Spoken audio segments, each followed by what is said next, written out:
Buenas, mi nombre es Erika Esquivel. En este video les voy a hablar acerca de 3 sentidos del cuerpo humano y lo que se define como percepción.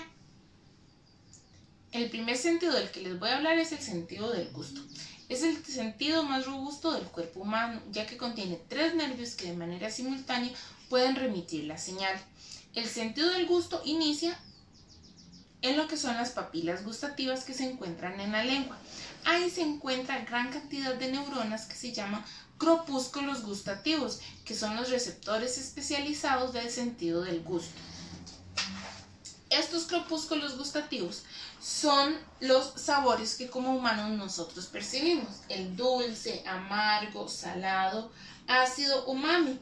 Y nuevas investigaciones han determinado que el sabor oleogustus es el sabor de los ácidos grasos. Muy bien. Estos corpúsculos gustativos son transportados por medio de impulsos nerviosos a lo que son los 3 nervios: el nervio facial, glosofaringio y el nervio vago. El nervio facial es el que transporta la información de los 2 tercios anteriores de la lengua, donde están los sabores de dulce y salado. El nervio glosofaringio es el que transporta la información del tercio posterior de la lengua, donde están los sabores de ácido y amargo. Y el nervio vago es el que se encuentra en la parte alta de la faringe, que no determina ningún sabor. Ok. El impulso nervioso es generado por alguno de estos 3 nervios, llegando a lo que es el encéfalo. Del encéfalo, por medio del tronco encefálico, se dirige la información, llegando específicamente a lo que es el núcleo del tracto solitario. De ahí se remite la información a lo que es el tálamo. En el tálamo se encuentra el área gustativa primaria, en lo que es la parte inferior del lóbulo parietal y en la parte superior del lóbulo temporal. De ahí estos impulsos que se generaron al principio en las papilas gustativas ya son reconocidos como sabores. Ahora sí, no se conoce de forma clara dónde se encuentra el área gustativa secundaria y el área asociativa.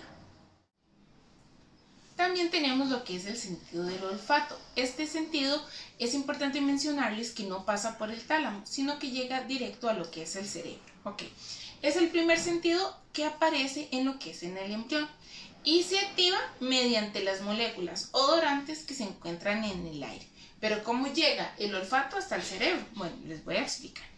De primero inicia con las células bipolares que se encuentran en la pituitaria amarilla. Estas células bipolares son las células receptoras especializadas del sentido del olfato. Pueden ser ciliadas, que son las que reciben las sustancias químicas y las envían como impulsos, o las alargadas, que son las que penetran directamente hasta en el cráneo y llegan hasta el bulbo olfatorio. Okay. Estas células bipolares son las 7 mezclas o los 7 olores que percibimos como humanos. Por ejemplo, el alcanfor, almizcle, floral, menta, éter y pútrido. Estas células bipolares llegan a lo que es el bulbo olfatorio y se transportan hasta las células mitrales. Ahí se realiza una sinapsis con un grupo de células que contengan el mismo aroma, de tal modo que una célula mitral es la que recoge toda la información.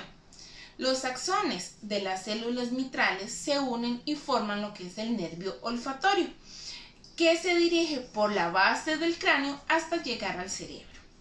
En el cerebro, la información olfatoria se bifurca de manera paralela en 2 áreas olfatorias primarias. Una que se encuentra en la ínsula, que es la encargada del comportamiento, y la otra que se encuentra en el lóbulo temporal, que es la regulación de la memoria. El área olfatoria secundaria se cree que podría estar en el área orbitofrontal de nuestro cerebro, pero aún no se ha descubierto de manera específica. El otro sentido es el sentido de la visión, que es el más importante en el ser humano. El cerebro utiliza gran parte para el estudio de este sentido, lo que es el lóbulo occipital. Okay. El sentido de la visión inicia en lo que es la retina, el órgano sensorial. De ahí la retina contiene una capa de neuronas que transforman la luz que llega en impulsos eléctricos. ¿Okay?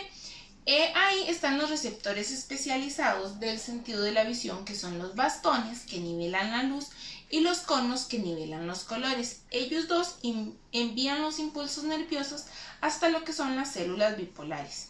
De ahí se envía a las neuronas ganglionares, que se denomina ya lo que es el nervio óptico. Es importante mencionarles que el impulso nervioso proviene de los dos ojos. De ahí se transforma en ya lo que es el quiasma óptico, donde se decusa de manera parcial hacia el hemisferio derecho y hacia el hemisferio izquierdo. Ok, en el tálamo la radiación óptica se dirige ya a lo que es el cerebro. Ya en el cerebro se envía a lo que es la corteza visual primaria, donde se decodifica la información en figuras y en colores. Se envía luego a lo que es la corteza visual secundaria, donde ya se realiza la representación del estímulo que habíamos visto con anterioridad. Muy bien, todo este proceso se realiza en segundos. Ahora les voy a hablar acerca de la percepción. Según el neurólogo alemán Heinrich Lissauer, el proceso de percepción es distinto en cada una de las personas. De acuerdo a sus investigaciones, concluyó que la percepción es el proceso mediante el cual el cerebro dota de significado a un estímulo y se realiza mediante dos pasos. El primero es la representación estable del estímulo, que la realizamos de manera consciente. Y el segundo paso es la respuesta, es la interpretación que le damos a ese estímulo de acuerdo a nuestro conocimiento y a nuestra memoria previa. Por lo tanto, la percepción es aquella capacidad que tenemos de identificar e interpretar los estímulos de acuerdo a nuestras experiencias y aprendizajes. Muchas gracias.